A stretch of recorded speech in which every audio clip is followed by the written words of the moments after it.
सुमन का प्यार भरा नमस्कार। कुमकुम लेपू किसे सुनाऊं किसको कोमल गान, तरफ रहा आंखों के आगे भूखा हिंदुस्तान। सकल देश में हाला हाल है, दिल्ली में हाला है, दिल्ली में रोशनी, शेष भारत में अंधियारा है, शेष भारत में अंधियारा है। ये पंक्तियां हैं वीर रस के प्रसिद्ध राष्ट्र कवि रामधारी सिंह दिनकर की, जिसमें उन्होंने गांव की वर्तमान दशा, किसानों की बदहाली, शोषण आदि का कार्मिक चित्रण किया है। साथ ही सत्ता के प्रति आक्रोश की झलक स्पष्ट दिखती है। प्यारे देशवासियों, वर्ष 2025 में गणतंत्र का 76वां वसंतोत्सव मना रहे हैं। वाकई हम सब भाग्यशाली हैं। भाग्यशाली इस मायने में है क्योंकि हमने आजाद भारत में जन्म लिया है। इस आजादी को हमने मुफ्त में नहीं पाई है। इसके लिए अनगिनत वीर जवान शहीद हुए हैं। कितनी माताएं बहनें की गोद सुनी हुई, कितने की सुहाग उजले, मांग की बिंदिया, हाथों की चूड़ियां, गले के मंगलसूत्र यह मानने को तैयार नहीं थे कि वीर जवान शहीद हो गए। हमारे दुर्दांत साहसी वीरों ने फांसी के फंदे को सदा से चूमकर अपने प्राणों को निछावर कर दिया। ऐसे वीर सपूतों को मेरा शत नमन है। इस धरती माँ का सीना फटा और रूह कांप गया। माता पिता के सपने, चूड़ी, बिंदी, सिंदूर, मंगलसूत्र एवं मुस्कान सब एक निषिद्ध रात्रि की तरह सदा के लिए खामोश हो गई। शहीद होने का मतलब उन्हीं लोगों को समझ में आएगा जो शहादत के मायने को समझते हो या जिनके घर का लाल शहीद हुआ हो। मित्रों, जब तिरंगे से लिपटे जवान को आखिरी बार मां अपने सीने से लगाती है तो 145 करोड़ हिंदुस्तानियों का कलेजा फटता है। यही हमारे देश की सच्चाई है। लेकिन हमें अपने देश के कुछ नेताओं के चरित्र पर घनघोर आश्चर्य हो रहा है, जो हमारे देश के वीर जवानों के पौरुष और वीरता पर सवाल खड़े करते हैं। धर्म, जाति, संप्रदाय, मंदिर, मस्जिद के नाम पर लड़वाते हैं। अरे देशवासियों, कारगिल युद्ध में हमारे वीर सपूतों ने पराक्रम दिखा दिया है। चीन को भी देश के नौजवानों ने धूल चटा दी और पीछे हटने को मजबूर कर दिया। देशभक्ति शब्द जब भी मेरे जहन में आता है, मुझे सरहद पर खड़ा हर वह जवान याद आता है जो कहीं सियाचिन की हड्डी कपाने वाली ठंड में -30 डिग्री तापमान में भी जमकर डटे रहते हैं, तो कहीं जैसलमेर की तपती रेत में भी अडिग रहते हैं। वह जवान सिर्फ और सिर्फ वहां मौजूद है ताकि उसका देश सुरक्षित है।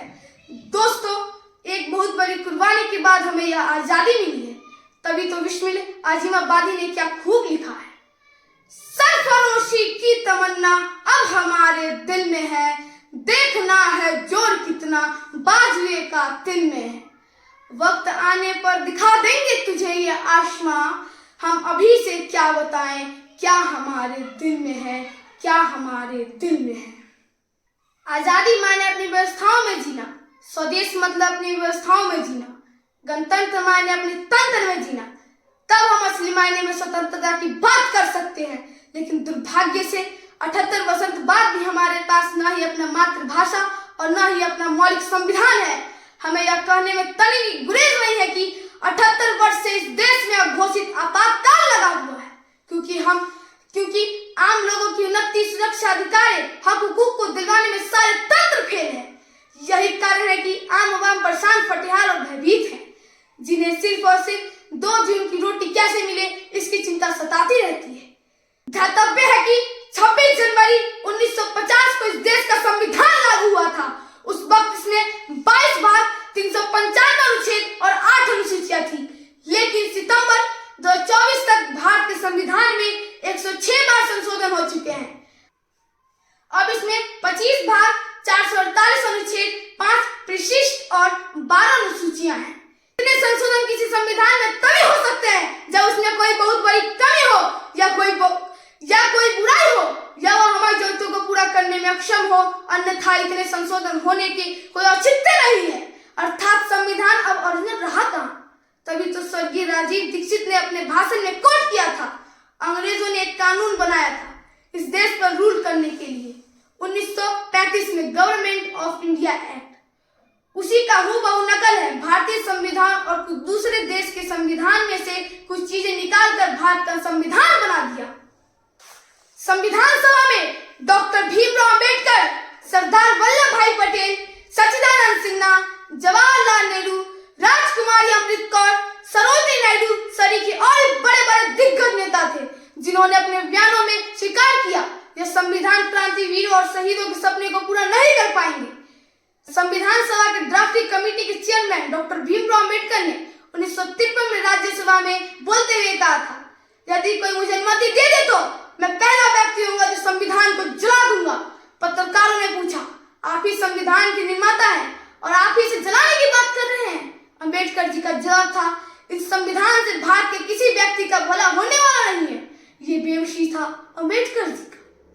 प्यारे देशवासियों, यदि वास्तव में अपने देश की समस्याओं को पाटना चाहते हैं, गरीबों और किसानों का उत्थान चाहते हैं, इसे विश्व गुरु के रूप में देखना चाहते हैं, भारत को आत्मनिर्भर बनाना चाहते हैं, तो हमें हर हाल में अपनी जरूरत के अनुसार अपना मौलिक संविधान बनाना होगा।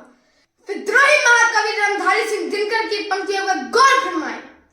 मखमल के पर्दे के बाहर, फूलों के उस पार, ज्यों का त्यों खड़ा है आज ही मरघट का संसार, आज ही मरघट का संसार। तू रानी बन गई, वेदना जनता क्यों सहती है, सबके भाग्य दबा रखे हैं किसने अपने कर में।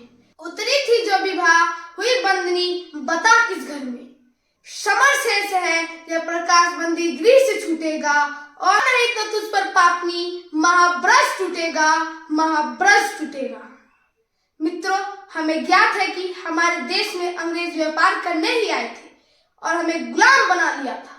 दुर्भाग्य से हमारी सरकार विदेशी कंपनियों को बुला रही है। एक गलती जहांगीर ने की थी, जिसकी सजा भारतवासियों को 200 वर्षों तक भुगतना पड़ा था।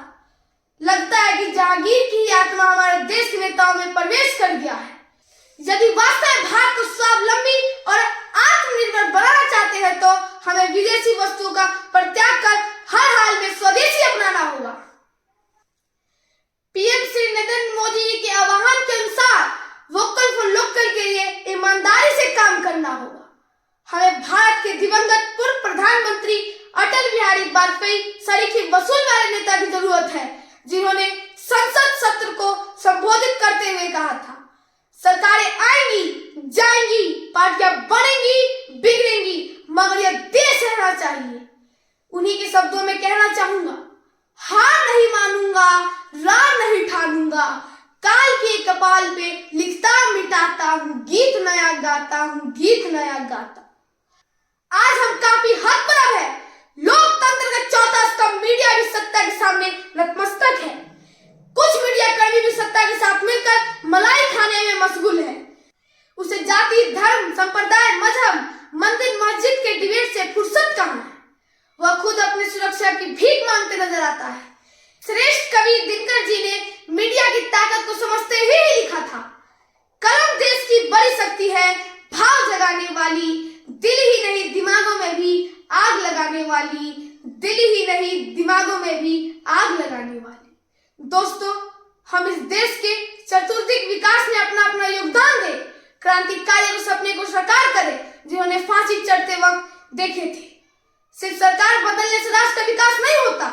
राष्ट्र के विकास के लिए हमें और आपको बदलना होगा, हमें और आपको बदलना होगा, हमें और आपको बदलना होगा। हमारी बातों को आप किस रूप में लेते हैं यह आप पर निर्भर है, लेकिन एक बात स्पष्ट है, हर व्यक्ति अपने अपने स्वभावानुसार इससे रस ले पाएंगे। ना ही मेरी उम्र बड़ी है, ना ही मेरा अनुभव। मुझे तो सिर्फ इस बात पर गर्व है कि हमने ऋषि मुनियों और तपस्वियों के देश हिंदुस्तान में जन्म लिया है, जहाँ गंगा, यमुना, सरस्वती का संगम तीर्थराज प्रयाग है, जहाँ से मुक्ति का द्वार खुलता है, जहाँ से मुक्ति का द्वार खुलता है, जहाँ से मुक्ति का द्वार खुलता है। कवि के शब्दों में अपनी वाणी को विराम देना चाहूंगा। हड्डी के दीप जलाकर हम माँ की लाज बचाएंगे, भारत भूमि के वीर सिपाही बलि होने में सुख पाएंगे, बलि होने में सुख पाएंगे। और स्वराष्ट्र मन को दीजिए इजाजत। जय हिंद, जय भारत।